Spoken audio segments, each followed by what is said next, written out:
உங்களுடைய குழந்தைகளை ஸ்கூலுக்கு அனுப்பும்போது பாதுகாப்பாக பத்திரமா போயிட்டு வரணும்னு நீங்கள் பதஷ்டத்தோடு அனுப்புகிறீங்க. சாயங்காலம் வர பிந்திட்டனால ஒரு பதஷ்டம் வருது, குழந்தை பாதுகாப்பாக வரணுமே என்பதாக. எங்கே வெளியில் உங்களுடைய குடும்பத்தார் ட்ராவல் பண்ணாலும் பிள்ளைகள் பாதுகாப்பாக வந்து சேரணுமே அப்படின்னு நினைக்கிறோம். ஏன் உலகத்தில் பலவிதமான ஆபத்துகள் இருக்கிறது. விபத்து நடக்கிறது, மனிதனால் வருகிற ஆபத்து, இயற்கையினால் வரக்கூடிய ஆபத்துகள், எத்தனை விதமான ஆபத்து நம்மை சூழ்ந்திருக்கிறது. ஒவ்வொரு நாளும் நாம் பாதுகாக்கப்படுவது தேவனுடைய கிருபை என்பதை மறந்துடக்கூடாது. அப்போ ஆண்டு சொல்றார், உன்னை காக்கும்படிக்கு நான் உன்னுடனே இருக்கிறேன்.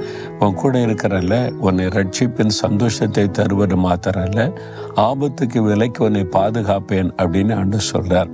உங்கள் வாழ்க்கையில் கூட திரும்பி பாருங்க, எத்தனை ஆபத்து. கார் விபத்துலேருந்து பாதுகாக்கப்பட்டீங்க, பஸ் விபத்துலேருந்து, ட்ரெயின் விபத்துலேருந்து, எத்தனையோ ஆபத்துகளை பாதுகாக்கப்பட்டீங்க. பொல்லாத மனிதர்கள்